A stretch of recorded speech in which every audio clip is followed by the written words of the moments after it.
परवा आपण जी भगवा तलावावरती पाहणी केली त्यानंतर मी आज बैठक लावली. जी दुर्घटना घडली त्या अशी दुर्घटना घडू नये त्यासाठी मी ती मीटिंग लावण्यात आली होती. त्यासाठी सन्माननीय सदस्यही होते त्या प्रभागातले, त्यानंतर कमिशनर साहेबही होते, आपले उपमहापौर साहेबही होते. तर आम्ही असं त्यांना सूचना केली. त्या ठेकेदारालाही आपण बोलवलं होतं की तुला जर आम्ही कॉन्ट्रॅक्ट एवढा मोठा दिलेला आहे तर तुझी सुरक्षा रक्षक कुठे आहे. मी त्यांना प्रश्न केला. त्यानंतर त्यांनी सांगितलं की एवढे सुरक्षा रक्षक आहेत, त्यांची जी फाईलही बघितली. त्यावरती मी त्यांना सांगितलं, कमिशनर साहेबांना आम्ही एवढंही बोललं तर मी त्यांना आदेशित केलं की याच्यावरती योग्य ती चौकशी करून योग्य ती कारवाई करण्यात येईल. जर असं असेल, जर त्याची थकीत असताना आपण त्याला जर टेंडर देण्यात आलेलं आहे तर मी तुम्हाला आताही ते सांगते की योग्य ती चौकशी करून त्यावरती योग्य ती कारवाई करण्यात यावी. हो, यावरती त्यांना आम्ही सांगण्यात आलं की CCTV जे कॅमेरे आहेत, आम्ही स्मार्ट सिटीचे जे आहे ICCC त्यांनाही सांगण्यात आलं की जर आपल्याकडे असेल तर तुम्ही तिथे जेवढे CCTV बंद आहेत ते चालू करण्यात यावे. CCTV अजून वाढवण्यात येतील तर तेही वाढवून घेण्यात यावे. त्यानंतर सुरक्षा रक्षक वाढवण्यात यावे. तिथे आपण लाईफ गार्डही वाढवण्यात यावे.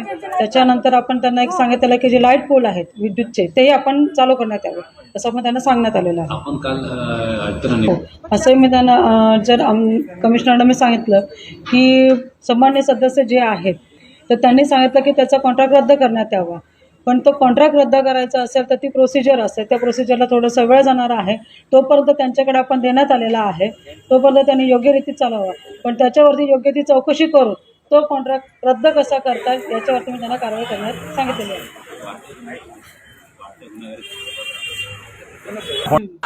आता चालू झालं, कधी चालू झाले ते? आज बऱ्यापैकी शहरात आपल्या कल्याण डोंबिवली शहरामध्ये वाढती गुन्हेगारी खूप वाढलेली आहे. त्या वाढते गुन्हेगारी संदर्भात आपण पोलीस प्रशासनाला इथे बोलवलं होतं. त्यांच्यासोबत आपली बैठक झालेली आहे. त्या बैठकीमध्ये आपले कमिशनर साहेब, उपमहापौर आणि काही सदस्यही होते. कुणाल पाटील होते, आपले गटनेते वगैरे होते, असे बरेच सदस्य होते. आणि त्यांना आपण सांगण्यात आलं की हे गुन्हेगारीची जे आज वाढती गुन्हेगारी आहे यासाठी आळा घालण्याची गरज आहे. त्यांनी आम्हाला सांगितलं की मॅडम आत्ता आपल्याला जे लोकसंख्या वाढते आहे त्या हिशोबाने आम्हाला जे CCTV कॅमेरे आहेत ते बऱ्याच ठिकाणी लावायचे आहेत, तर ते तुम्ही आम्हाला लवकरात लवकर लावून देण्यात यावे. तर आपण त्याचंही नियोजन करतो आहे. त्याच्यानंतर मी त्यांना हे सांगितलं की जे काही आज तुम्ही बघाल की ओपनली बिअर शॉप्स आहेत, काही स्कूलच्या बाजूला आपल्या टपऱ्या आहेत, ज्या पान टपऱ्या असतात त्याही तुकाराम मुंढे साहेबांनी सांगितलं की ते शाळेपासून 100 किलोमीटरपर्यंत लांब पाहिजे. तर तेही आपण त्यांना सांगितलं की ते लांब करण्यात यावे.